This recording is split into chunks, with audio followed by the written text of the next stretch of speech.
à toutes et à tous, bienvenue dans Bel et Bien. Ce matin, on parle de la répartie, cette capacité à réagir au tac au tac. Agathe, vous en avez, vous? Mon pote, t'as pas envie de savoir, ok? Tu veux qu'on passe direct à l'humiliation publique? Vas-y, essaye. D'ailleurs, c'est courageux de venir m'attaquer quand on a un raton laveur collé sous le nez. Un raton laveur, ma moustache, ça te dérange? C'est sûrement parce qu'elle occupe nettement plus d'espace dans cette émission que tes idées. Ouais, on sent que vous lisez Ali. Et donc là, la répartie, c'est mort. Tu sais, Ali, ta moustache, c'est comme ta répartie, elle essaye de cacher certaines choses. Bon, on voit toujours la vérité derrière, tu vois. Voilà une belle démonstration du thème du jour, la répartie. Ce matin, on vous livre toutes les astuces pour maîtriser cet art de la propos.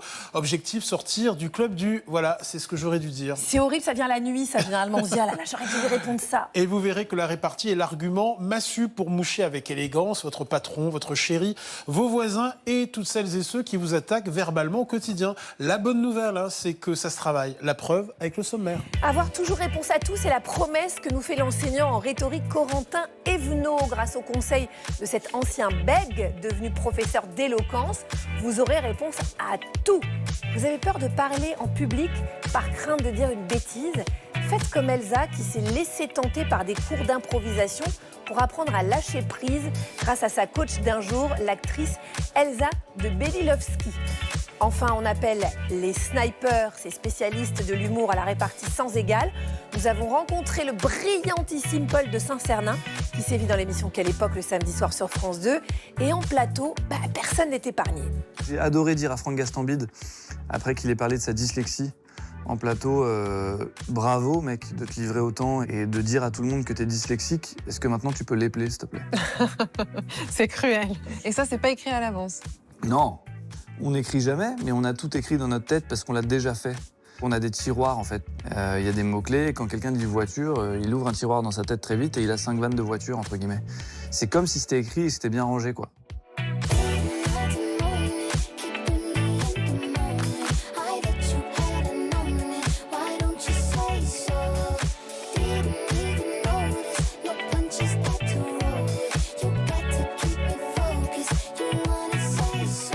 Pour vous aider à devenir des orateurs hors pair, l'équipe de Bel et Bien, nos chroniqueuses et chroniqueurs, Elsa Wolinski, Marie Trey-Stéphanie et Stan Gusman, ainsi que notre experte du jour, la neuropsychologue et directrice de recherche au CNRS, Sylvie Chocron.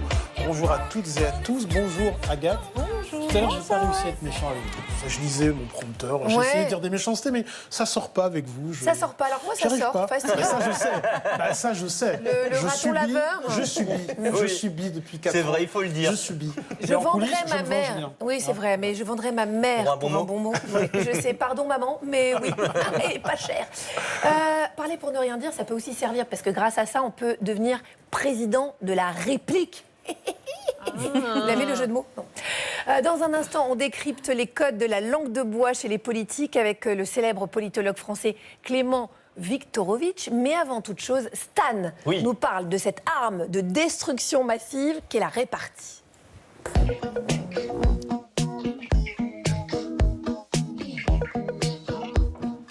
Alors depuis que la loi du talion a disparu, l'argument des points fermés, de la torgnole, a été remplacé par le poids des mots. La saillie verbale a supplanté le camouflet.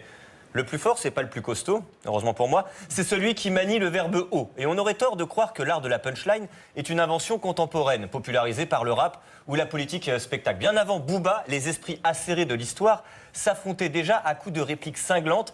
Et entre nous, c'était d'un autre niveau, on était très loin du « casse-toi pauvre con » en guise d'argument présidentiel. Non, pour remporter un débat, il fallait une inspiration géniale, comme celle dont était capable le Premier ministre conservateur Winston Churchill, qui en son temps se moquait du Parti travailliste socialiste anglais en disant « Christophe Colomb fut le premier socialiste de l'histoire. Il ne savait pas où il allait, il ignorait où il se trouvait, et il faisait tout ça aux frais du contribuable. » Pas mal, non?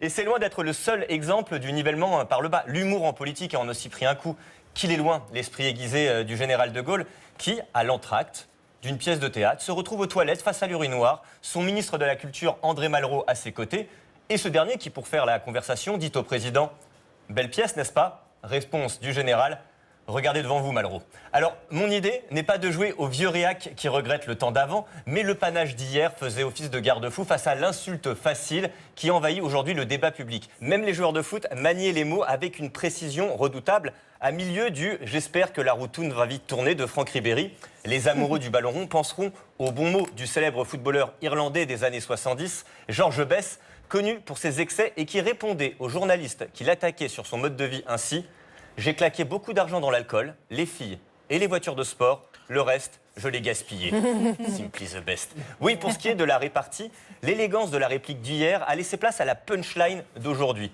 Moins élaborée, plus percutante, elle s'impose à nous dans ce monde qui va toujours plus vite, quitte à flirter parfois avec la facilité. Et celle qui incarne le mieux cette époque, ce sont les deux rivales de toujours à la mairie de Paris, Rachida Dati versus Anne Hidalgo. Bienvenue au Conseil de Paris. Le budget que nous présenterons en décembre sera toujours aussi volontariste Et déficitaire. à faire de Paris une ville toujours plus écologique et plus On a plus le solidaire. résultat.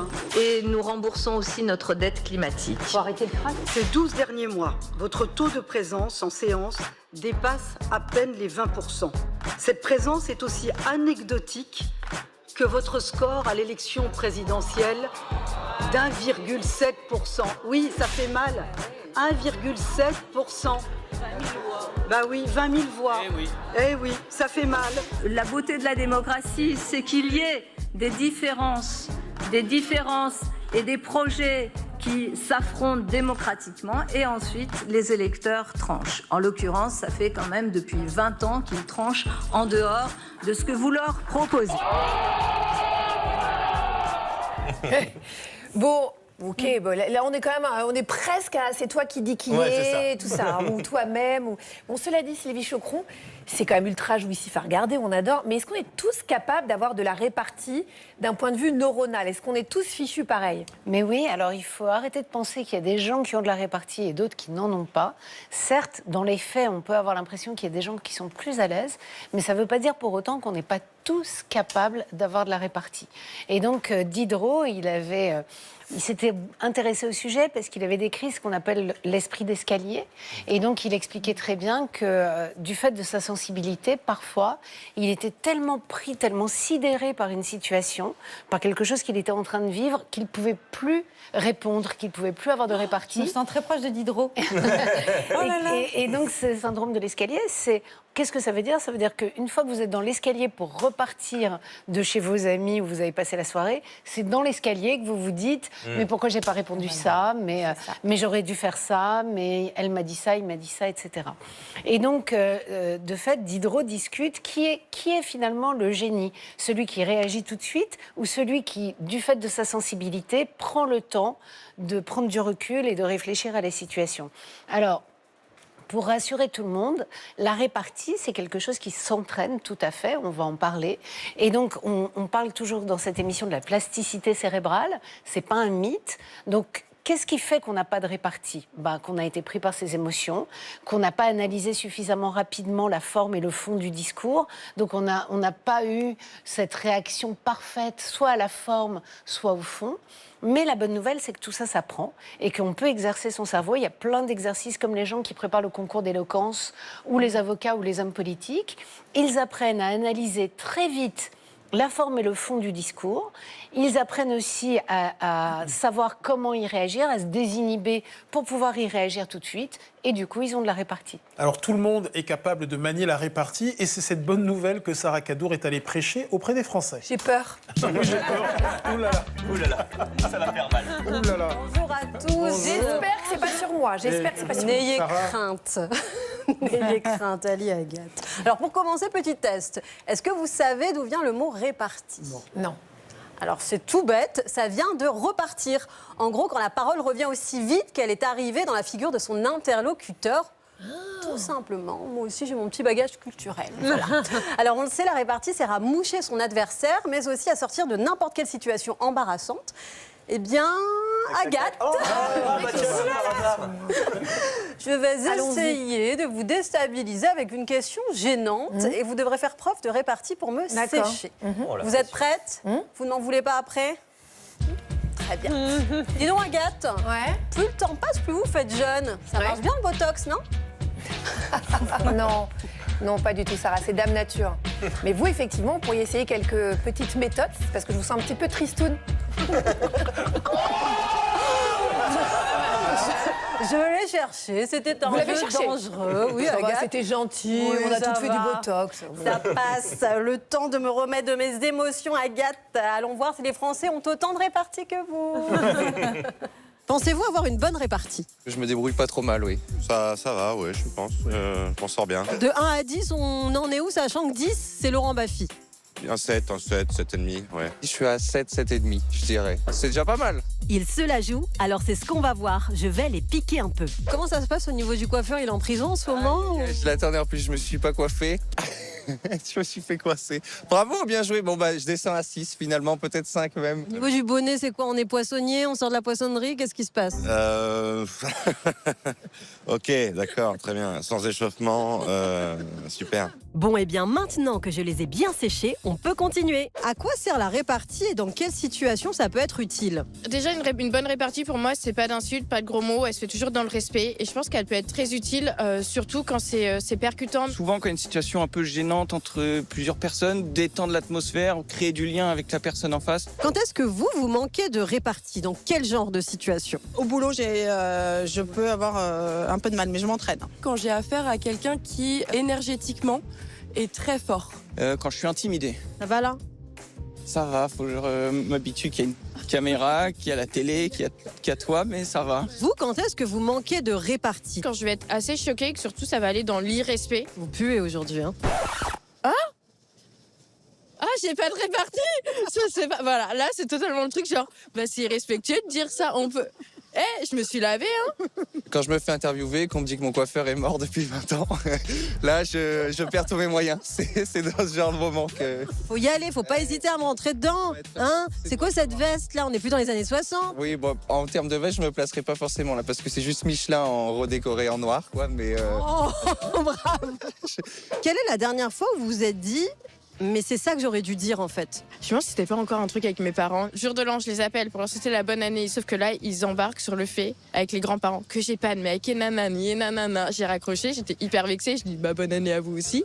Et en fait, j'aurais dû trop leur dire que j'étais mieux, genre seule, que mal accompagnée. C'est le moment de leur dire, ils vous regardent. J'adore être célibataire. Est-ce que vous avez une technique de répartie qui fonctionne à tous les coups, et si oui, laquelle? Le sourire. Et oui, avec le sourire, les choses passent beaucoup mieux, très bien même. D'accord, très bien. Vous avez des cheveux vraiment très moches. Vous avez lavé? Oui, hier. On dirait qu'ils sont pas propres du tout. Ah ça c'est votre perception, hein, parce que pour moi ils sont propres. Je rigole. Ils sont très propres, très beaux, ils sentent bon. Merci. Pour vous, la répartie, c'est un don ou ça se travaille? Ça se travaille, ça, j'en suis sûre. Comment? Après, il y en a des gens plus talentueux, hein. En prenant des coups. Oui, en se positionnant, je pense que c'est l'identité aussi, c'est le fait de s'affirmer, de ne pas avoir peur. Ça va avec la confiance, avec l'âge. Qui est le roi ou la reine de la répartie dans votre entourage? Mon père, il a toujours le bon mot. Et il n'a pas ce stress, lui, il est très détendu, donc il peut dire tout et n'importe quoi, relâcher totalement. On va l'appeler, on va lui dire un truc déplaisant. Il a perdu 2 dents il n'y a pas longtemps, donc... On va charrier sur ça. Vas-y. Monsieur, bonjour, vous buvez à la paille, vous arrivez à passer la paille entre les dents? Que j'ai entre chaque dent, c'est pas des pailles que je mets, c'est carrément des tubes d'aspirateur. Des tubes d'aspirateur. Eh bien, merci monsieur, vous êtes le roi de la répartie. Avec plaisir. C'est quoi votre réplique culte préférée? Catherine Lara, c'est dans une vieille émission. Le journaliste lui demande qu'est-ce que vous regardez en premier chez un homme? Et elle répond sa femme. Que vous regardez en premier chez un homme? Sa femme. C'était dans On n'est pas couché. Une dame qui avait écrit un livre sur la méthode Montessori. Et elle s'est fait fusiller, presque humiliée, à quelqu'un qui était assez agressif. Alors, elle a souri, elle a dit, vous me donnez vraiment envie de travailler pour changer l'école, parce que si ça fait des adultes comme ça... Et je me dis, est-ce qu'on est sûr qu'un Doliprane va guérir le cancer? Écoutez, quand je vous écoute, je me dis c'est pour ça vraiment que je veux vraiment travailler pour changer l'école, parce que si ça fait des adultes comme ça, c'est trop, quoi. Merci. Elle est trop forte. Comme quoi, répondre par la douceur à l'agressivité, c'est la meilleure. Et c'est le fond et la forme qui se rejoignent, quoi. Oui. Alors, on l'a vu, chacun a sa réplique culte. Et la mienne, elle n'est pas tirée d'un film ou d'une interview, non. Elle vient de la championne, toute catégorie de la discipline, C'est vous, Agathe. Ah bon, qu'est-ce que j'ai fait? Et oui, c'est Ali en plus qui en a fait les frais. Le pauvre. Après la diffusion d'un reportage sur Michelle Obama qui nous parlait de ce moment où elle a arrêté de complexer face aux hommes et de souffrir du fameux syndrome de l'imposteur. Regardez. I have been at so many powerful tables now. I've been waiting for when I was going to fall and mess up and fail. And after a little bit, I was like, nope, it's him. It's this guy who's sitting here talking. Je savais pas qu'elle vous connaissait. Ça, c'est vraiment, j'apprends ça. Bah, bravo, hein, vous êtes Michelle Bravo, Obama. Agathe, touché.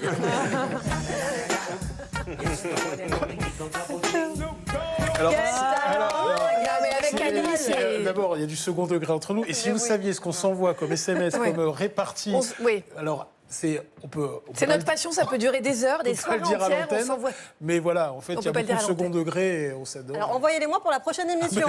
Mais ça risque de faire très mal, là. J'ai hâte. Merci beaucoup, Sarah. Merci, Sarah. Merci à vous. C'était un À plaisir bientôt. comme d'habitude. Hein. En plus, vous m'avez dit un truc très sympa. En plus, Oui, sortez. vous êtes adorable. Sortez. Et je vous donnerai des adresses. Merci, Allez, j'y vais. bisous à vous. Allez, à la semaine prochaine. Comment trouver la bonne saillie et pas 10 minutes après l'attaque? Ça, c'est vraiment le truc parce que, on l'a dit tout à l'heure, mais vraiment, le moment est très, très important. Pour devenir un maître de la répartie, on accueille Julien Colliat. Bonjour, Julien. Bonjour, Julien Colliat. Et bienvenue sur le plateau de Bel et Bien. Vous êtes théoricien et historien de la répartie. Donc vous êtes l'invité avec un grand I aujourd'hui. On vous doit ce livre qui s'appelle L'art de moucher les fâcheux. C'est aux éditions du Point, dans lequel vous partagez 37 stratagèmes pour faire taire les mal élevés, les mufles, tous ceux qui vous agressent et nous agressent verbalement. Et avant de nous les révéler, dans quelles circonstances est-ce qu'on doit avoir recours à la répartie? Est-ce qu'il existe un code d'honneur, Julien? La répartie, ça sert à tout dans la vie. Ça sert à faire rire, ça sert à briser la glace, ça sert aussi à séduire. Et puis, ça sert lors d'un entretien d'embauche, ça peut être à l'origine d'une histoire d'amitié ou même une histoire d'amour. Même dans certaines circonstances, ça peut même sauver une vie. Ça vous a sauvé la vie, vous? Vous pouvez tout nous Pas dire, encore. vous savez, Julien. Pas encore. Pas Mais encore. et séduire? Oui, je pense. Vous avez beaucoup c'est mieux que le pécho, physique. Julien, grâce à la répartie? Vous voudriez en savoir. Ouais, j'ai pas fait assez de muscu pour... voilà. Voilà. Julien Colliat, il est temps de nous enseigner vos stratagèmes maintenant pour avoir de la répartie au quotidien. On voudrait savoir. Donc à chaque fois, je cite une réplique qui fait mal et derrière, vous nous expliquez la technique utilisée. Ça vous va? Très bien. Alors on commence avec cette attaque. Les mots ont dû dépasser ma pensée. Réponse de l'intéressé. Eh bien, ils n'ont pas dû aller bien loin. C'est ça qu'on appelle le stratagème du fil, Julien. Oui, alors cette technique, ça marche comme pour la poésie, la métaphore filée en poésie. C'est-à-dire que votre interlocuteur utilise une expression imagée et l'idée, c'est de lui répondre en prolongeant cette expression. Donc pour ça, il faut trouver un point sensible. Le point sensible qui marche le plus, et on l'a vu dans l'exemple, c'est le manque d'intelligence. Donc ça marche très bien pour les expressions qui utilisent la tête. Donc quelqu'un va vous dire « j'ai une idée qui me trotte par la tête ». Qu'est-ce qu'on peut lui répondre en filant la métaphore? Elle doit se sentir bien seule. Dans le même genre, quelqu'un vous dit « de toute façon, tout ce que tu peux dire, ça rentre par une oreille, ça sort par l'autre ». Donc pour poursuivre la métaphore, c'est normal, il n'y a rien entre les deux. Voilà. Alors quand on est une femme et qu'on doit répondre à un homme, il y a un autre point sensible qui marche beaucoup, c'est le manque de virilité. On imagine un dragueur qui va voir une femme et qui lui propose un rendez-vous et qui lui dit allons dîner ensemble pour voir si la magie opère. On poursuit l'expression, qu'est-ce qu'on peut lui répondre? Désolé, ta baguette est trop courte. Oh, dis donc, Julien. Oh là là. Oh, dis donc. Eh oui. J'aime bien. C'est pas mal, ça. Autre phrase et autre technique de répartie avec Jacques Chirac qui a recours au stratagème du miroir lors d'une scène devenue culte. Alors qu'un homme l'apostrophe dans la rue en le traitant de connard, il lui répond « Enchanté, moi c'est Jacques ». J'adore ça.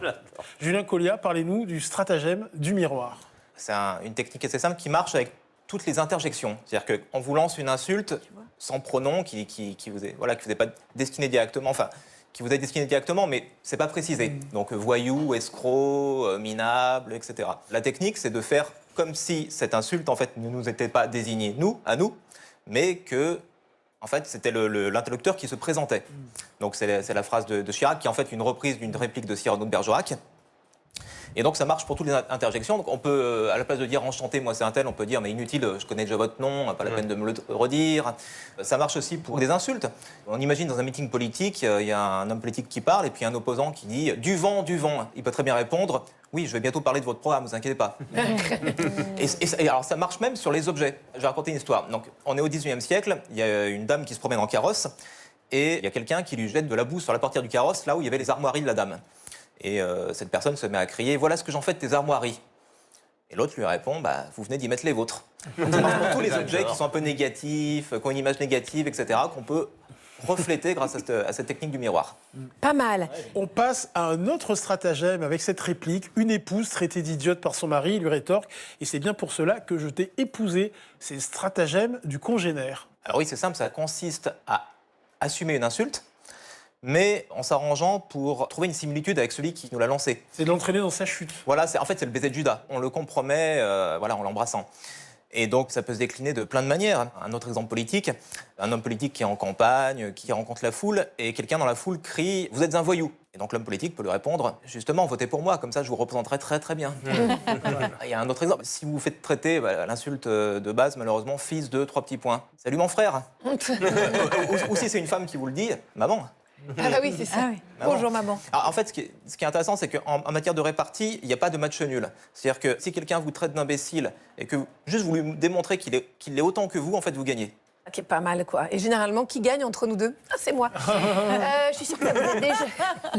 je suis sûre que ça vous est déjà arrivé d'avoir la bonne réplique, le bon mot, mais sur le bout de la langue, et ça sort pas. Donc ça, c'est vraiment, c'est très très. C'est l'histoire de ma vie, personnellement. Mais pas du tout. Alors en plus, c'est pas vrai du tout. Si. Mais parce que vous êtes la sensible qu'on a décrit tout à l'heure. Ouais. Voilà, vous avez l'esprit d'escalier parce que vous êtes sensible, et donc qui est le plus intelligent? Sûrement vous. Sylvie, qu'est-ce qui se passe quand on a justement donc le mot au bout de la langue, la réplique au bout de la langue, mais ça sort pas? Qu'est-ce qui se passe dans notre cerveau à ce moment très précis? Le mot sur le bout de la langue, c'est un bug qui fait qu'il y a une des étapes dans tout ce circuit qui ne marche plus. C'est-à-dire que vous avez bien accès au sens, vous savez bien que c'est le mot que vous devez dire. Parfois, encore plus pervers, vous voyez la première lettre et la dernière lettre du mot dans votre tête, vous savez par quoi ça commence, ou vous savez qu'il y a un R dedans, ou un Ça T rend dingue, dedans. ça. Voilà, vous savez ce que c'est, ce qui veut dire qu'à un niveau de traitement, votre cerveau sait exactement ce qu'il devrait aller récupérer, mais il y a une défaillance de la récupération. Alors pourquoi? Le plus souvent parce que vous êtes sous l'effet du stress, ou vous n'êtes pas disponible intellectuellement, vous êtes angoissé, déprimé, ou bien il y a une interférence avec un autre mot. Et donc il y a tout le temps un autre mot qui arrive, et c'est pas celui-là que vous voulez, c'est l'autre. Mais comme ils sont très proches, il y a une interférence, et votre cerveau ne sait plus quelle route prendre. Merci beaucoup, Julien Collia. Le reste de vos 37 stratagèmes à pratiquer au quotidien pour muscler sa répartie sont à retrouver dans votre livre « L'art de moucher les fâcheux » aux éditions du Cherche-Midi et en format poche aux éditions Point. Merci et à très bientôt. Merci pour vos conseils. Alors, on va s'intéresser maintenant aux snipers. Vous savez, ces humoristes qui ont un talent inné pour la répartie. À chaque fois, on dit, mais où est-ce qu'ils vont chercher ça? À l'image d'un tireur d'élite, le sniper vise juste, il frappe au bon moment, avec une remarque percutante qui fait mouche. Rien de tel pour déstabiliser un adversaire. Marie-Trey Stéphanie a rencontré le meilleur de sa génération.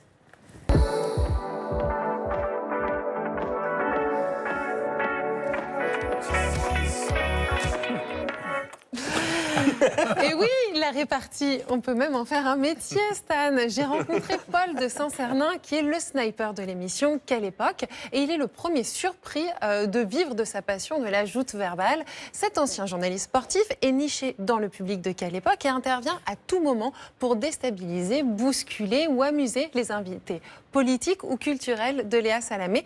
Tout en décontraction et malice, il ose les traits d'esprit face à des personnalités aussi variées qu'Alain Juppé, Monica Bellucci ou encore Joey Starr. Et vous allez le voir que plusieurs facteurs expliquent son aisance à l'oral pour fabriquer et envoyer des vannes en un temps record. On a essayé de décortiquer avec lui les mécanismes et l'origine de son éloquence. Bel et bien, Marie, Paul, première.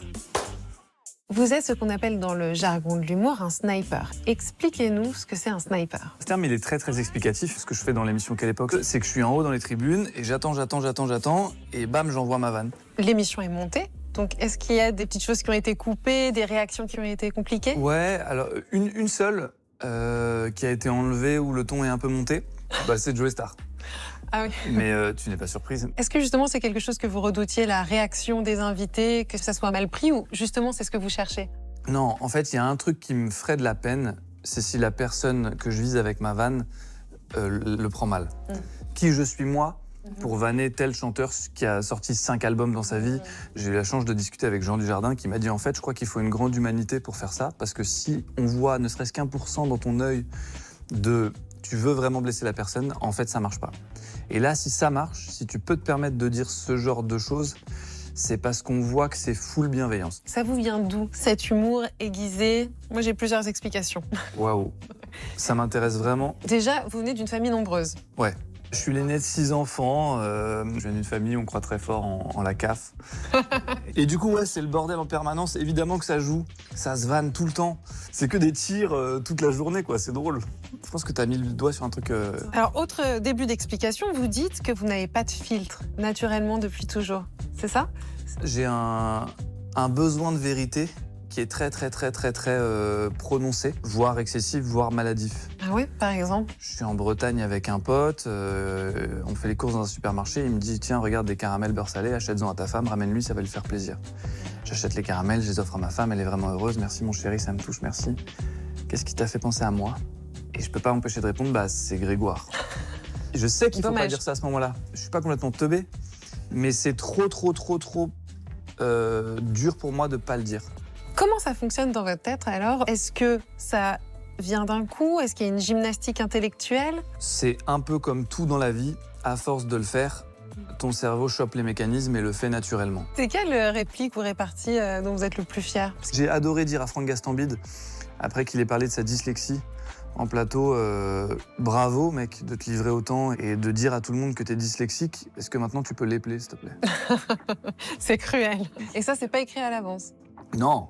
J'ai eu la chance d'en parler un peu avec Laurent Baffy. Il m'a dit « On n'écrit jamais, mais on a tout écrit dans notre tête parce qu'on l'a déjà fait. » On a des tiroirs, en fait. Il y a des mots-clés. Et quand quelqu'un dit « voiture », il ouvre un tiroir dans sa tête très vite et il a 5 vannes de voiture, entre guillemets.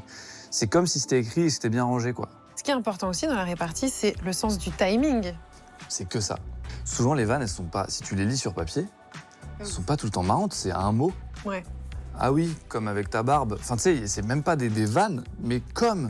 c'est sorti au bon moment et tout ça, ça prend une ampleur, une dimension géniale. C'est pour ça que c'était un sujet, la première saison de Quelle époque, où j'avais un petit bouton sur mon micro qui me permettait de parler au producteur qui était en régie pour lui dire « j'ai une vanne sur ce thème ». Il devait prévenir le caméraman qui devait faire ça, me truc, une lumière qui venait. Ouais. Léa terminait son interview et puis elle disait « Paul ». Trop long. Moi je disais « bah c'est comme ta barbe ». Ah, c'était 10 minutes que c'était marrant, gros, là c'est pas marrant. Est-ce que vous avez un modèle absolu? En termes de répartie pure, Laurent Baffy, c'est quand même le numéro 1. Et le jour où il a lui-même tweeté « c'est la relève » avec ma photo, il y a eu un poids qui s'est enlevé de mes épaules de « enfin, si lui il te valide, c'est que t'es pas trop mauvais ». Côté scène, ce sont Romain Frécinet et Gad Elmaleh qui l'inspirent. Pour Paul, la magie de la répartie opère lors des échanges avec le public, quand il arrive à placer une vanne au bon endroit, au bon moment. Une vanne d'impro va récolter énormément plus de rire qu'une très bonne vanne écrite dans un spectacle. Parce que les gens saluent la magie du moment. En plus, ils ont l'impression de vivre un instant qu'on ne revivra plus jamais. C'est bien payé, voilà. Je sais pas comment le dire autrement, mais tu vois ce que je veux dire? Je vois très bien. Non, en vrai, t'imagines, ils te disent des vannes à des gens que parfois t'admires. Hein. Ouais. Et à la fin, on va te donner ton salaire, ok? Ok. Ouais. Je fais ça, ok. Je suis chaud, vas-y. C'est quoi l'embrouille? J'espère qu'ils découvrent jamais l'escroquerie, genre. Et je reviens la semaine prochaine et tout, genre. Et je suis payé pareil. Ouais, même un peu plus la saison prochaine. Ah, ok. Bah ouais, c'est un métier passion. Franchement, ouais, j'ai beaucoup de chance. Parce que je connais 10 mecs qui sont au moins aussi marrants que moi. Mais faut pas le dire, ça. Mais faut pas le dire. Merci beaucoup, Paul. Merci, Marie. Il est tombé un peu amoureux, non, le Paul? Bon, non, mais il est humble comme tout. Moi, ce que je me dis, c'est que ça doit être une pression. C'est-à-dire qu'en fait, on attend. Il n'y a rien qui est écrit. On attend de vous Que vous soyez drôle pendant une émission, si vous parlez pas, quand même, vous n'avez pas fait votre travail, quoi. Le seul truc qui est pas mal, c'est qu'il peut intervenir quand il veut. Donc quand il sent pas, il n'est pas obligé de... Oui, mais enfin, il peut ne pas sentir. Enfin, moi, personnellement, je sens Oui, c'est rien. sûr, il peut attendre toute l'émission et rien qui vient. Moi, je serais comme ça. Ah, j'ai rien senti, désolée, mais si je peux avoir mon cachet quand même. Donc c'est quand même un sniper hors pair parce qu'il y arrive, mais c'est aussi un excellent humoriste qui dévoile sur scène un versant plus sensible de sa personnalité. Allez le voir en tournée avec son seul en scène et comme on l'a vu dans le témoignage, la répartie s'aiguise donc au gré de nos interactions sociales et particulièrement au sein des groupes, lorsque les vannes fusent dans une famille nombreuse, quand il faut jouer des coudes pour affirmer sa place, dans les vestiaires d'un club de foot pour refaire le match. Option sans filtre pour Paul, qui a donc un goût exacerbé pour la vérité. Ses 2 ans d'avance pendant toute sa scolarité ont sûrement joué à développer son esprit critique et son décalage. Sylvie, à l'image de Paul de Saint-Cernin, les snipers qui ont une répartie sans égale ont un cerveau différent des nôtres. Ça va plus vite ? Alors, Marie, je vais vous rassurer, de toute façon, votre cerveau se modifie avec l'expérience. Oui. Donc, c'est pas forcément parce qu'il avait un cerveau particulier qu'il est devenu un sniper. Par contre, au fur et à mesure où il exerce son talent de répartie, c'est vrai que son cerveau récupère un feedback. Il sort quelque chose, les gens rient, il est payé pour ça, il prend confiance en lui, il continue, il recommence, il s'exerce. Et au fur et à mesure de cet exercice, de ses expériences, son cerveau se modifie de toute façon. Mais ce qui est sûr, c'est que les personnes comme lui, que ce soit des humoristes ou des gens qui ont beaucoup de répartie, ils décrivent quelque chose dans leur cerveau qui ressemble un peu à ce qui se passe quand vous jouez au flipper. Donc vous voyez, quand vous jouez au flipper, vous On est très alerte, quoi. Voilà, vous envoyez la balle et surtout la balle, la boule de flipper, elle va aller tout toucher et surtout ça va être comme un système de ricochet. Et donc vous voyez, il y a des sujets qui, lorsqu'ils perçoivent quelque chose, on active toutes les modalités sensorielles en même temps. C'est ce qu'on appelle les synesthètes. Ils voient une couleur, ça leur évoque un goût, par exemple. Et bien, les snipers, comme Paul, ou les humoristes, ils entendent un mot, et soit la sonorité, soit le fond, le sens du mot, soit les deux, vont immédiatement faire ricochet avec plein de... Exactement. Avec plein de notions dans leur cerveau. Et c'est comme ça qu'ils vont avoir leur meilleure blague, leur meilleure répartie. C'est quasiment indépendant d'eux-mêmes. Et ils vont faire mouche de plus en plus. Il y a la confiance qui joue beaucoup. Voilà, parce que Oui, le c'est feedback, le fait que les gens rient ou que les gens vous regardent étonnés que vous ayez eu cette répartie, ben c'est le meilleur moyen d'acquérir de la confiance en soi. Merci beaucoup, Marie. L'humour est une arme formidable. Pourquoi vous me regardez comme Non, parce que je viens de me souvenir de ce que vous m'avez dit juste avant l'émission, sur ma veste, que vous aviez une prof d'histoire qui avait, à l'hygiène douteuse, qui avait la même veste. Sentez la chèvre. Oui, exactement. Il m'a sorti ça quand même. Il m'a dit, oui, je savais, vraiment, ça vient de me revenir. Insupportable. C'est vrai. Oui, c'est vrai, il a dit ça. L'humour est une arme formidable de répartie car elle provoque une rupture qui désarme les tensions, séduit l'auditoire et déstabilise l'adversaire. Mais surtout, l'humour agit comme un véritable pare-feu en permettant de détourner une attaque sans répondre directement au fond de la critique, idéal pour s'en sortir par une pirouette. Toujours plus efficace face à un adversaire coriace, l'autodérision, que manie à la perfection un certain Barack Obama, mon pote, comme ici lors du dîner annuel des correspondants à la Maison-Blanche, où le président en exercice répond à ses détracteurs qui l'accusent de ne pas être né sur le sol américain, Donald Trump en tête. Some of you heard the state of Hawaii released my official. Tonight, I'm prepared to go a step further. Tonight, for the first time, I'm releasing my official birth video. No one has seen this footage in 50 years. Not even me. But let's take a look.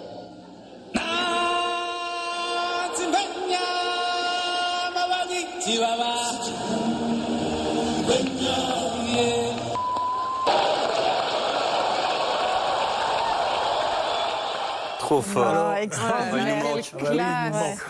Sylvie Chaucron, pourquoi l'autodérision fait mouche à tous les coups ? Parce que quand vous faites preuve d'autodérision, vous riez de vous-même, de vos faiblesses, et donc finalement, vous faites le travail de l'autre, mais avec beaucoup d'élégance.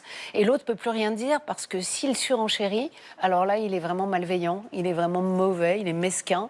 Et donc finalement, vous lui coupez l'herbe sous le pied. Et donc, et vous le faites en plus avec bienveillance vis-à-vis de vous. Et c'est fini, il ne pourra plus vous attaquer. Je retiens tout ça, vous imaginez même pas. Oui, parce que quand on travaille avec Ali Ribéi, il faut avoir quand même toutes les armes bien en tête. Dans un instant, je plaisante bien sûr, dans un instant, Elsa tente le grand saut dans l'inconnu. Faut que vous soyez là. Elle va se livrer à un cours d'impro pour gagner en assurance en compagnie de la coach et comédienne Elsa Belilovski. Ce sera dans quelques instants. Mais d'abord, je vous fais une proposition. Est-ce que vous voulez prendre l'avantage sur votre patron pendant les réunions? Oui. Dans Donc, l'idée. un susnommé Frédéric. Oui. Est-ce que vous voulez clouer le bec de votre chéri pendant vos disputes? Affirmatif. Une susnommée Delphine. Et François. Est-ce que vous voulez remettre à sa place cet ami qui pense tout savoir sur tout, qui a tout vu, tout lu 2 fois? Est-ce que vous voulez recadrer un inconnu qui vous provoque? Oui. On vous donne toutes les clés pour sortir vainqueur de chaque débat grâce à notre invité coup de cœur qui nous enseigne l'art de la rhétorique. Bonjour Corentin Evenot, vous êtes enseignant en rhétorique et l'auteur du livre L'art d'avoir toujours réponse à tout aux éditions Erol. Et ça doit être très agaçant de vivre avec vous, Corentin. Même pour moi, c'est très difficile. Je vous rassure, avec mes proches, je fais attention, j'utilise très peu les techniques. Ouais, c'est ça, vous vous auto-soulez. Oui, il y a un moment où on a arrêté. Alors Corentin, vous êtes la preuve vivante que le monde peut apprendre à être à l'aise à l'oral parce que petit, vous étiez hyper timide. Vous parliez tellement vite qu'il vous arrivait de bégayer. Mais à force de travail, vous avez dépassé tous ces blocages au point de participer à de prestigieux concours d'éloquence. Et aujourd'hui, vous allez nous donner tous vos conseils pour avoir réponse à tout. Alors la première chose à faire avant de se lancer dans une joute verbale, c'est définir son propre style. Dans votre livre, vous donnez 2 exemples. La méthode Zlatan, comme le joueur de foot, à l'ego, on le sait, surdimensionné, ou encore la méthode Eminem. Alors celle-là, je la connais moins, en hommage donc au rappeur qu'on connaît. On va détailler ensemble comment faire, et on commence par la méthode Zlatan. Donc il était capable de dire ce genre de choses en interview, Zlatan. Regardez. A remarkable recovery. You come back a good month early, probably. Was there ever a moment you thought it might not happen? No, because lions, they don't recover like humans. What superpowers would you like to possess? I already have them. I'm not the typical Swedish guy, but I put Sweden on the map, so...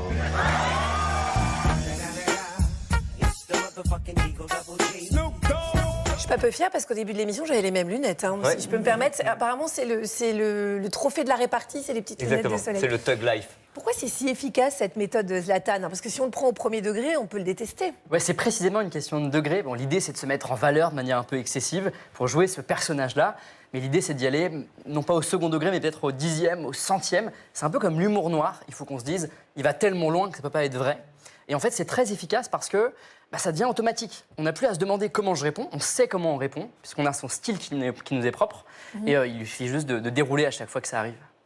On passe à la méthode Eminem, utilisée par le rappeur dans son film 8 Miles. Lors de la battle finale, Eminem préfère s'auto-clasher avant que son adversaire ne le fasse. C'est une technique largement inspirée de la méthode de Cyrano. Cyrano et sa tirade du nez. Lors de cette scène, Cyrano, connu pour son nez proéminent, fait face au vicomte de Valvert qui tente de l'humilier en lançant une insulte maladroite. Vous avez un nez très grand.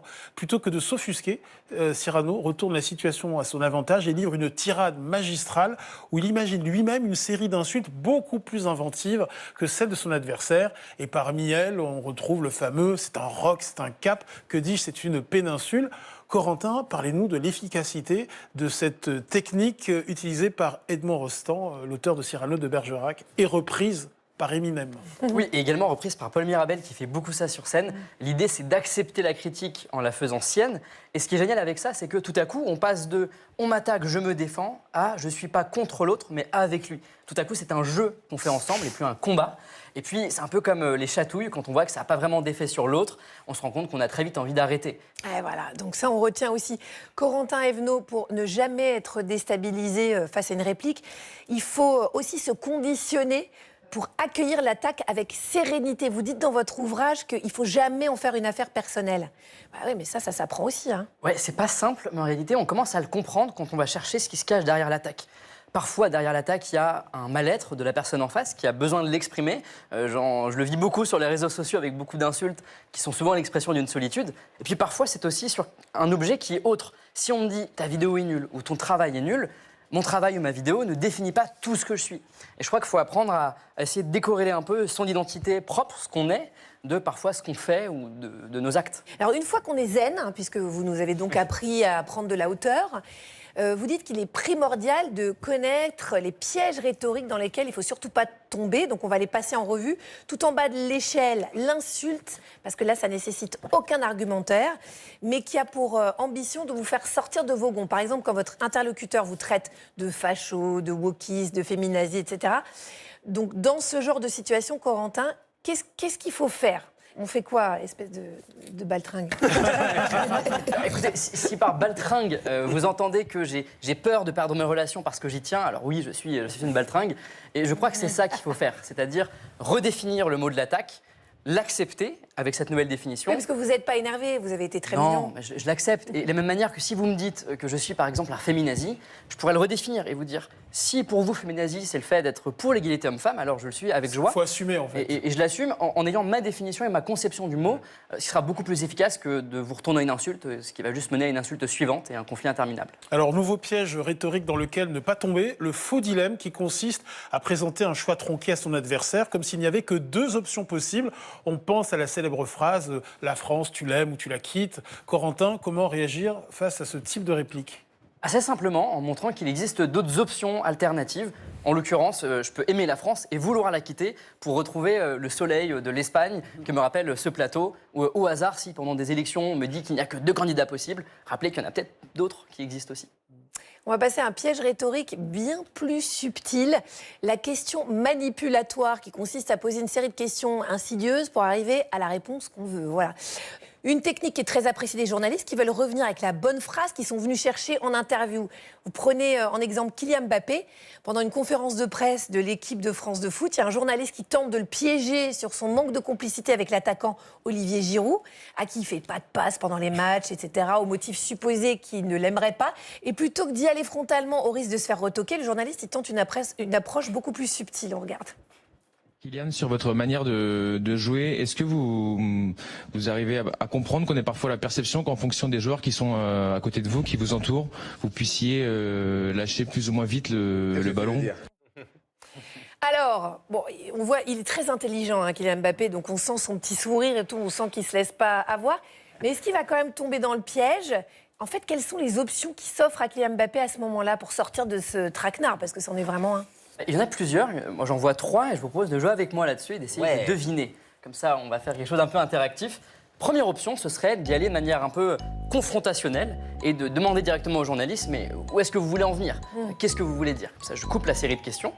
Deuxième option, il pourrait se défendre et anticiper la question tout de suite en disant « Pas du tout, je vois où vous voulez en venir, j'adore Giroud. » Donc rester au premier degré. Tout à fait, et répondre directement à la question en se défendant. Ou troisième option, dire que la question n'a aucun intérêt, l'éviter et demander à un autre journaliste de prendre la parole. Laquelle des trois ? Le plus élégant, c'est la une, quoi. Moi, je pense qu'il est trop intelligent pour pas utiliser la une. Ouais. 2, on tombe dans le piège. 3, on passe pour un connard. Donc, je dirais la une. Ok, alors ça, c'est si on a été bon dans l'instant. Est-ce qu'il l'a été ? On va regarder ensemble. Vous arrivez à comprendre qu'on ait parfois la perception qu'en fonction des joueurs qui sont à côté de vous, qui vous entourent, vous puissiez lâcher plus ou moins vite le ballon ? Qu'est-ce que tu sous-entends ? Et je sous-entends rien. Ah, il est fort. Bien joué, c'était bien la technique 1 qui est la plus efficace, vous l'avez dit, la plus élégante, et puis qui coupe tout de suite la série de questions. Il ne rentre pas dans le jeu de journaliste et le confronte directement, ce qui est le plus efficace. Alors, nouveau piège rhétorique très dangereux auquel il ne faut pas se frotter, l'argument d'autorité. Une arme dont a su parfaitement tirer profit le président François Mitterrand face à son rival, le Premier ministre de l'époque, Jacques Chirac, lors du débat télévisé de l'entre-deux tours de l'élection présidentielle de 1988. Permettez-moi juste de vous dire que ce soir, je ne suis pas le Premier ministre et vous n'êtes pas le Président de la République. Nous sommes deux candidats à égalité et qui se soumettent au jugement des Français, seul qui compte. Vous me permettrez donc de vous appeler Monsieur Mitterrand. Et vous avez tout à fait raison, Monsieur le Premier ministre. Waouh. Alors pourquoi, Corentin Evenot, Jacques Chirac a tout perdu sur cette réplique ? Je vais vous dire, ça a été tellement efficace que ce dont on se souvient moins, c'est que quelques instants après cette réplique-là, Chirac a un lapsus et appelle François Mitterrand « Monsieur le Président ». Donc déjà, c'est vous dire l'effet que ça a provoqué. Et ensuite, c'est parce qu'un débat du second tour, c'est ce qu'on appelle une bataille d'éthos. L'éthos, c'est l'image que je renvoie, la confiance que j'inspire. En fait, la question dans un débat comme ça, c'est qui est le plus présidentiable. Et là-dessus, il montre qu'il est le plus présidentiable, de la même manière qu'on l'a vu en 2017. La question à la fin du débat, c'est de façonner l'impression d'éthos qu'il y a. On a Macron qui essaye de montrer que Marine Le Pen était perdue dans ses dossiers ou hystérique avec l'envolée sur les campagnes. Et à l'inverse, Marine Le Pen qui essaye de façonner l'image publique de Macron comme quelqu'un d'autant. Tout l'enjeu est dans cet éthos et cette image renvoyée. Alors, un nouveau piège à anticiper au risque de tout perdre, c'est le redoutable, il n'y a pas d'autre mot, argument émotionnel. Pourquoi est-ce qu'il faut se méfier du pathos, Sylvie ? Quand quelqu'un vous prend sur le terrain des émotions, c'est parce qu'il espère que du coup vous allez mettre en veille votre système de réflexion et que du coup vous allez simplement adhérer aux émotions. Alors les hommes politiques font ça très bien. Ils vont vous donner en exemple une situation qui vous émeut ou qui est terrible, qui a peut-être rien à voir avec le débat, mais qui va vous emmener sur le terrain des émotions. Vous pouvez rien faire d'autre que vous identifier à cette situation qui est extrêmement triste ou extrêmement inquiétante. Et c'est fini, vous n'avez plus vos capacités de raisonnement et donc vous ne pouvez plus mettre à distance ce qu'il vient de vous dire, vous êtes embarqué par la valeur émotionnelle du discours. Alors Corentin Avenot, restez avec nous car on va parler d'un autre exercice qui permet de muscler sa répartie, c'est l'improvisation et c'est Elsa qui a eu le courage de s'y essayer. Quel courage!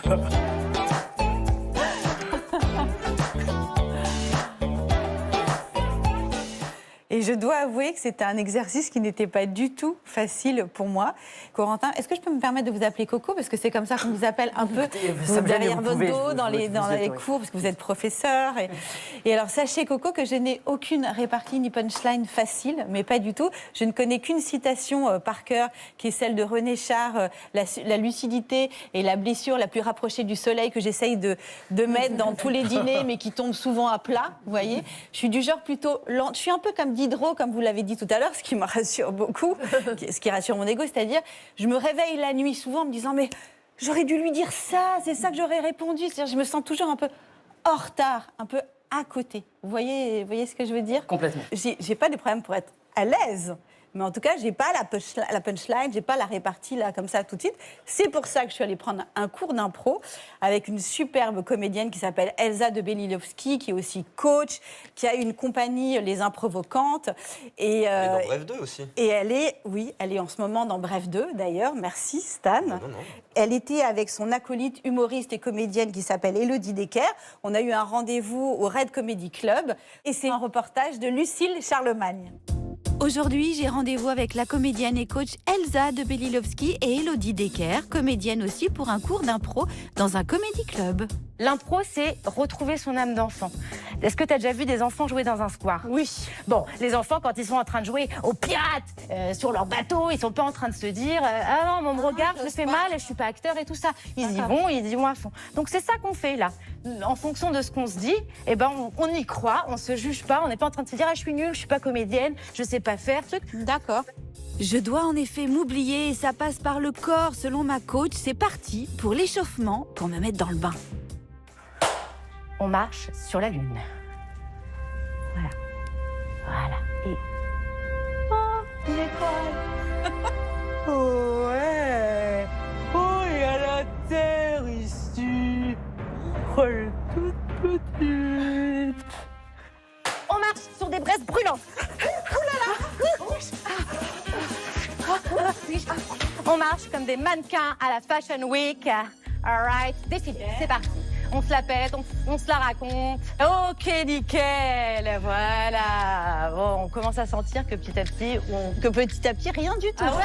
Ben non, mais c'est ton mental qui résiste parce qu'il veut pas le lâcher. Je vous regarde, en fait, je vous regarde. Alors, en fait, tu peux pas être spectatrice et actrice en même temps. Parce qu'en fait, en tant que spectateur, inconsciemment... Oui, je me regarde. On se regarde et on juge. Parce que forcément, quand on se regarde, qu'est-ce qui se passe? C'est notre petit nous qui sort de nous et qui dit « Ah, t'es ridicule, ah, t'es pas drôle, ah, toi, tu sais pas le faire, ça. Ah, regarde, l'autre, elle le fait beaucoup mieux. » Je prends sur moi, j'arrête de me juger et j'essaie de me lancer. Et ma coach a justement pensé à quelque chose pour moi. Elsa, j'aimerais te faire un exercice qui s'appelle l'exercice de la traductrice. Tu es une star et aujourd'hui, tu vas recevoir un prix. D'accord. Sauf que tu parles dans une langue inconnue que tu vas inventer. Et Élodie va être ta traductrice. Mesdames et messieurs, ce soir, je remets le prix de la meilleure actrice à Julia Bujuldar pour son film Kupilstal Digri. Groupe de bas. On l'applaudit très fort. Merci beaucoup. Madame Melo, voilà. Madame Elso, Madame Alaho, Melo. Quel honneur j'ai d'être venue ici et je remercie ciel, terre et nos ancêtres là-haut. Je dois la tenir. Il fallait qu'elle fasse vite parce qu'en fait on a un timing, parce qu'on a l'apéro après. Donc voilà, allez. On l'applaudit très fort. Merci. OK. L'heure est au bilan et le débrief de ma coach Elsa est ultra précieux. Donc déjà, si les trucs te sont venus, Elsa, c'est que tu as abandonné ta volonté de contrôle. Parce que quand on contrôle, les choses ne peuvent pas nous venir. Pour être totalement à l'aise, il me manque encore un truc, trouver mon perso. En fait, dans la vie de tous les jours, on est nous-mêmes, mais à chaque fois, on joue un rôle. En fait, en impro, on décide à chaque fois de qui je suis. Par exemple, quelles sont les différentes Elsa? Il y a la Elsa maman, la Elsa en couple, la Elsa... Ah non, il n'y a pas la Elsa en couple. La Elsa avec ses amis. Il y a la Elsa avec ses copines. C'est quelle est la Elsa que je convoque. Quand on sait quelle Elsa on invoque, ça va nous permettre de dessiner le personnage, notre rôle, et ça va nous ancrer. Et en fait, qu'on est un peu moins déstabilisé quand on est face à des propos qui nous choquent ou auxquels on ne s'attendait pas et tout ça. Par exemple, quand tu invoques Elsa la journaliste, voilà, comment elle est Elsa ta journaliste? Et en fait, c'est un peu cette préparation émotionnelle de savoir qui j'incarne en fait. Parce que quand on vient à vide, en fait, on vient avec toutes ces pensées, tous ces trucs, et ça invoque une autre personnalité en moi. Et c'est ça qui va faire que je vais avoir après une répartie plus facile? Exactement. Ben en fait, ça veut dire que finalement, l'impro, je me rends compte qu'il y a beaucoup de gens qui prennent des cours d'improvisation. Et je me disais, mais pourquoi ils le font? Parce que je pensais que c'était vraiment que pour les comédiens. Et finalement, je me rends compte quand je t'écoute que non, pas du tout. C'est que ça t'aide dans la vie en général. Exactement. Maintenant que j'ai bien compris tous les bienfaits de l'impro, je vais essayer de plus me lâcher. Il y a encore du taf, alors je vous laisse sur cet exercice, celui de la petite vieille. Oui, on a tendance parce que au début, on a une scoliose, Voilà, et après, c'est la scoliose. Voilà. Oui. Bon, en même temps, quand on est vieux, hein, je veux dire. Mais je sais. Vous osez tout. Bravo. Si, c'est hyper courageux. Non, mais alors d'abord, il y a un avant et un après, parce que Elsa de Belilovski, c'est quand même une coach géniale. Mais c'est vrai que moi, j'ai beaucoup de mal à ne pas m'auto-juger, à ne pas me regarder en permanence et à me lâcher. Enfin, c'était pas si simple que ça. Je voulais quand même dire que la comédienne qui était avec Elsa dans le sujet, Élodie Decker, sera à l'affiche de son spectacle en construction le 7 mai à la Comédie de Metz. Et voilà. Et donc, voilà. Bah, c'est bien déjà, hein. Ça fait quand même pas mal d'infos, on adore. Alors, Corentin Evenot, est-ce que vous avez des conseils à donner à Elsa pour soigner son élocution quand on improvise ou que l'on récite un discours? Ouais, sur la partie élocution, alors que j'ai beaucoup travaillé, qui a été une longue quête. Vous avez été bègue? Oui, je l'ai été. Je le suis encore à quelques rares occasions quand je suis un peu alcoolisé, mais je vous rassure, je ne le suis pas sur le plateau. J'ai été testé à l'entrée et tout va bien à ce sujet-là. La première chose, je crois que c'est de réussir un peu à accepter le silence, à accepter le fait de faire quelques pauses pour ralentir un peu le rythme. Et c'est souvent très dur d'accepter le silence, parce que voilà, si je m'arrête 2 secondes, c'est un enfer. J'accepte ça, je ralentis. La deuxième chose, c'est de réapprendre à faire des phrases courtes, de réapprendre à finir ces phrases. Très souvent, on a une longue phrase entière qui est très longue. Et ça permet du coup de mieux accepter ces silences-là et de ne pas faire des etc. pendant. Vous trouvez que j'ai fait beaucoup de. Alors non, je ne le dis pas, mais je dis que c'est 95% des gens, et donc de fait que c'est souvent un problème qui est rencontré. La dernière chose, c'est que je fais de l'auto-coaching. Je m'explique, lorsque j'ai des notes avec moi pour un discours, je m'écris vraiment 1 ou 2 mots vraiment importants. Par exemple, là sur mon carnet, il y a écrit en gros en rouge ralenti. Ce qui me permet de me rappeler de ça. Parce que souvent, dans l'enjeu, on oublie de le faire. Et puis là, comme ça, j'ai quelques déclencheurs. Merci beaucoup, Corentin Evenot. Grâce à vous, on sait mieux désormais comment avoir réponse à tout. Et si on veut en découvrir davantage, on peut se plonger dans votre livre publié aux éditions Erol, ou encore, on peut se rendre sur vos réseaux sociaux très actifs, Corentin Evenot. À très bientôt. Merci Allez, beaucoup. on vous a enseigné l'art de la répartie, l'art de la rhétorique. Il est temps de vous enseigner l'art de ne pas dire, car oui, il est possible de parler pour ne rien dire. Et les politiques l'ont bien compris.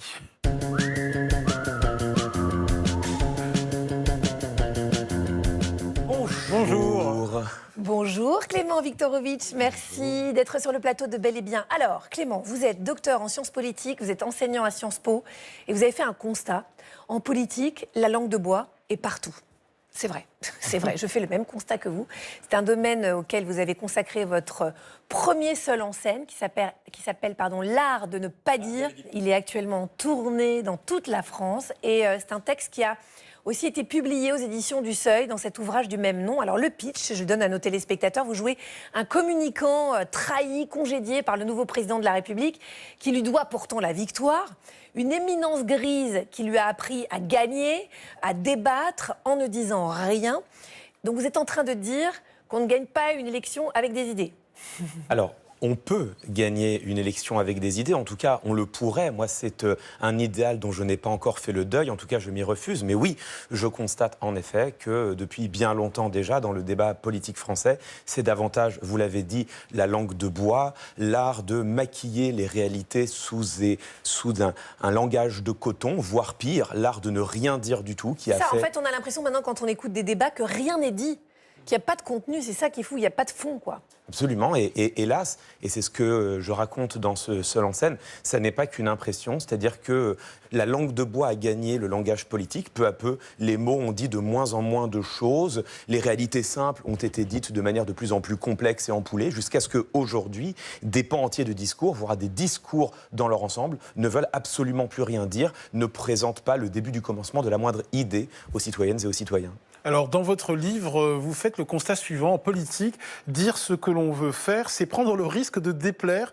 Voilà pourquoi les hommes et les femmes politiques cherchent à ne rien dire en maniant la langue de bois. Et pour y arriver, les politiques ont recours à diverses techniques pour ne pas répondre à une question embarrassante. Des techniques qui auraient bien été utiles à Jean-François Copé quand il s'est fait piéger sur Europe 1 à la suite d'une question sur le prix d'un pain au chocolat qu'il estimait à 10 ou 15 centimes d'euros.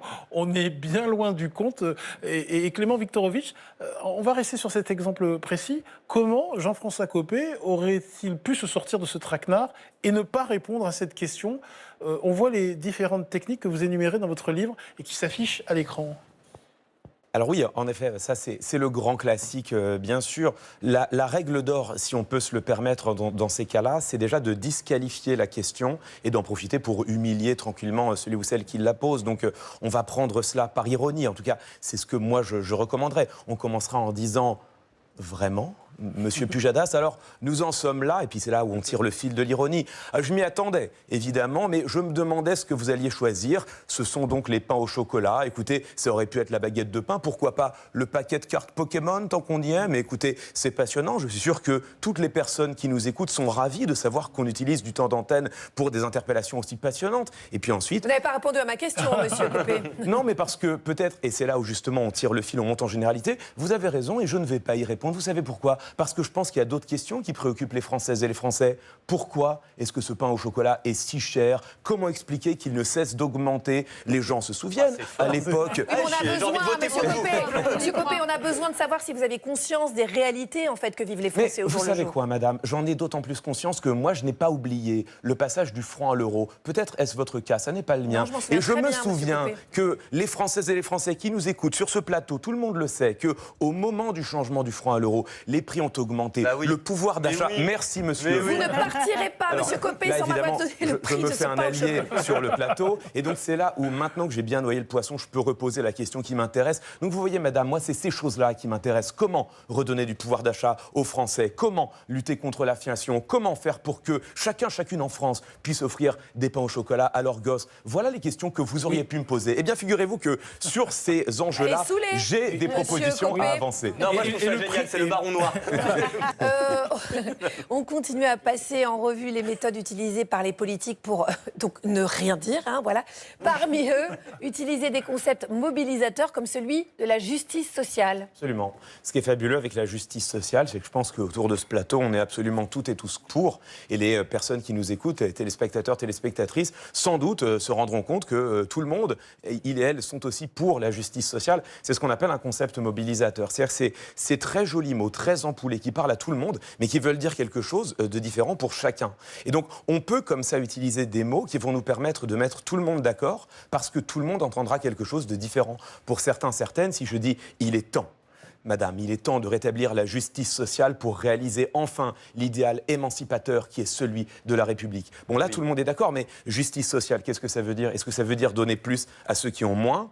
Est-ce que ça veut dire donner plus à ceux qui font plus d'efforts? Est-ce que ça veut dire donner plus à ceux qui sont français? Vous voyez bien que là, il y a 3 programmes politiques très différents. Eh bien, tout le monde se retrouvera derrière mon discours. En fait, j'ai utilisé des mots qui sont tout à fait élégants, gentillets, qui parlent à tout le monde, mais qui n'ont absolument rien dit de ce que moi je pensais, la justice sociale, l'émancipation, la liberté créatrice, la bienveillance. Enfin, on peut les enfiler comme les perles sur un collier et ça donne un discours politique tout entier.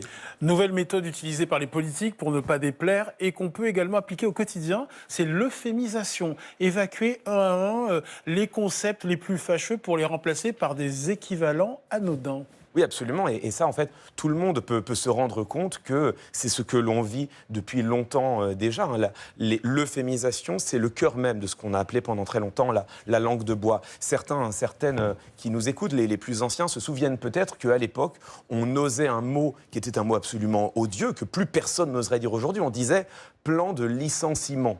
Et puis au bout d'un moment, les gens ont compris que quand on parlait de plan de licenciement, ça sentait généralement mauvais. Et donc, tout d'un coup, on a commencé à parler de plan social, qui sont en réalité des plans antisociaux, puisque le plan de licenciement renvoie un grand nombre de personnes au chômage. Bon, maintenant, c'était devenu des plans sociaux. Et puis ça, c'est pareil, au bout d'un moment, les gens comprennent l'arnaque, ils disent, plans sociaux, ça sent mauvais pour mon emploi. Et donc, dernière innovation, on parle désormais de plan de sauvegarde de l'emploi, ce qui est quand même la plus cinglante des ironies, puisque plan de sauvegarde de l'emploi pour des décisions qui envoient des gens au chômage. Ça, c'est de l'euphémisation. Et en réalité, on se rend compte que dans le discours politique, tout le discours politique est tissé aujourd'hui de ces euphémisations. Par exemple, plus personne ne parle de couper dans les services publics.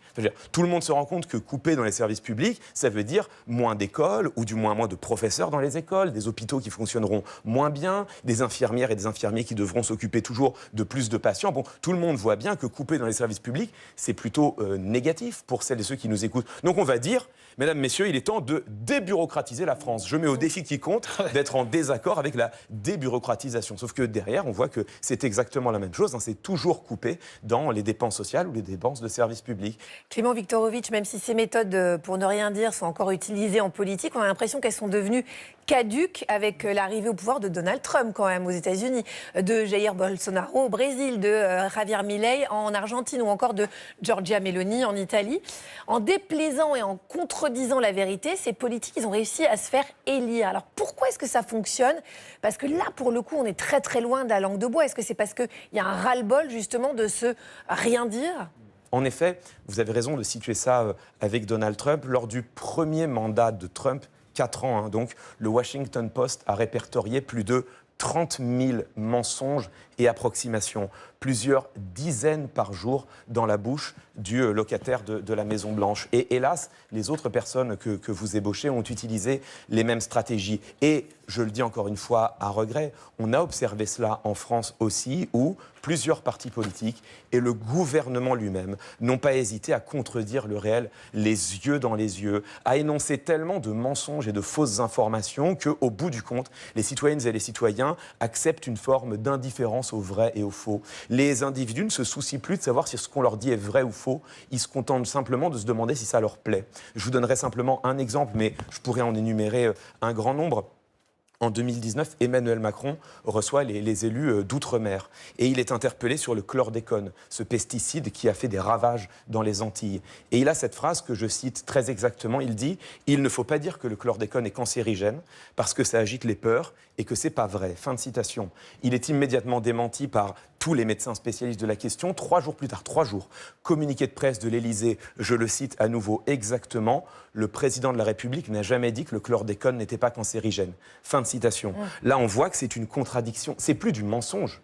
C'est plus de la langue de bois, c'est une contradiction du réel, les yeux dans les yeux. Et ça, c'est ce qui nous fait basculer dans l'ère de la post-vérité, des mensonges de cet ordre ou des contre-vérités. J'en ai répertorié une 50aine sur les 7 dernières années dans le livre issu de la pièce. Et selon moi, ça, c'est très grave, parce que le moment où le réel n'a plus d'importance, c'est le moment où on ne peut plus du tout débattre de politique. Si le débat public n'est plus possible, c'est notre démocratie elle-même qui est en danger. Et c'est le cœur de la pièce, et ce dont j'avais à cœur de de venir parler sur Ça scène. se sent.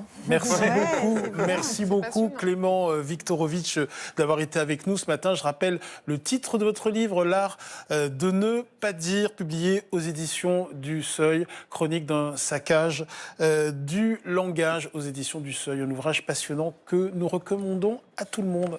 Merci de nous avoir suivis. C'était un bonheur cette émission, on a appris plein de choses.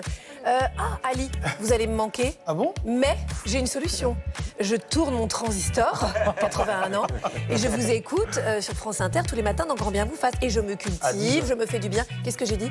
Vous n'avez pas donné l'heure, c'est pour ça. Ah, il faut être précis. Et vous, on vous retrouve évidemment à 9h30, précis sur France 2. Oui, on est concurrents. Dans la maison des maternelles. Oh, une petite demi-heure.